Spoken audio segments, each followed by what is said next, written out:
back to Washington, D.C. Honor Flight is a nonprofit organization that is trying as quickly as possible to get as many World War II vets to Washington, D.C. to see the World War II Memorial. And so our students go to the junior high. We have junior high school, which is part of our high school, is here today. They've been raising money so far. Do a quick calculation in my head. Another 42 today. We have close to $500 that we've raised that will be sitting in the Honor Flight. And I know the teachers have been participating in that as well, and some more are going to participate. Our goal is to get enough to sponsor one veteran, which is $1,500. So we're still going to collect the money, and we're working toward that. I just want to share, we've been collecting, and so we've finally got the total today. We're right at $500 so far. So students, I want to congratulate you.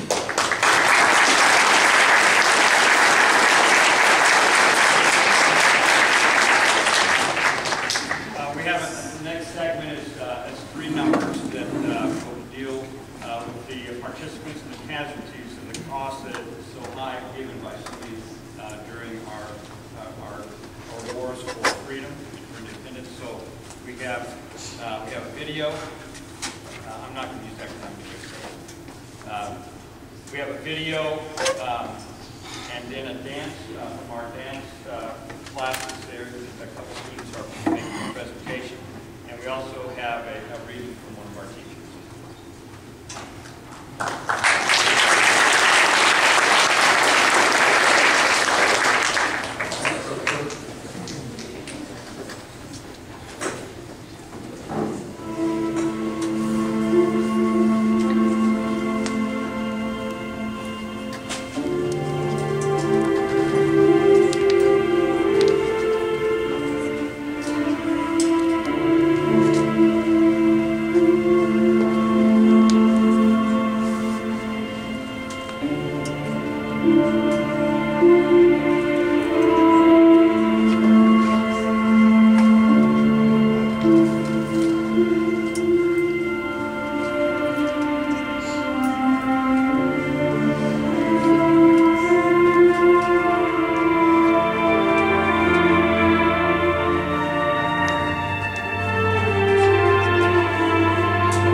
Military service to our country has always come at a price, especially in time of war, when that price may be personal injury or loss of life. As we pause to reflect how immense the losses are from our past wars, we must take caution in not being deceived into accepting the ability of numbers to numb the senses. Accepting a number that totals in the thousands or hundreds of thousands really misses the depth of loss involved, as these large numbers are faceless. For us to understand the true value of sacrifice paid for our freedom, we need to remember the significance of one. when a single life ceases and shall be no more, there is the unfulfilled promise of what could have been. Only when we have a sense of the loss of one can we then begin to grasp the magnitude of the price of freedom, as we then multiply that loss by thousands and hundreds of thousands.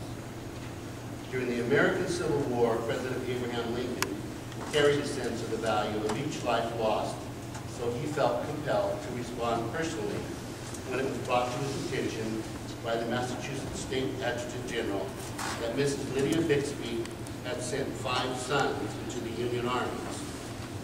All 5 had been killed in action.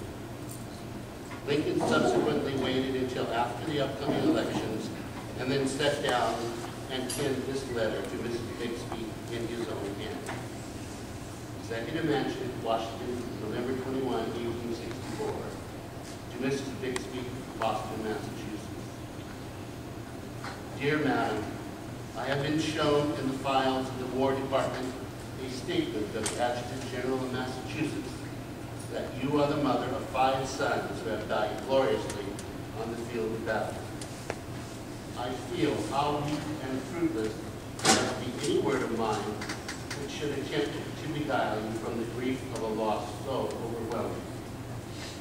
But I cannot refrain from tendering you the consolation that may be found in the thanks of the Republic they died to save.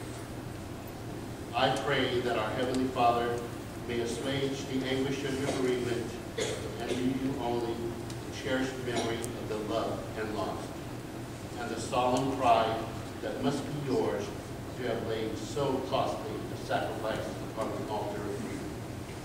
Yours very sincerely and respectfully, Abraham.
There's gonna come a day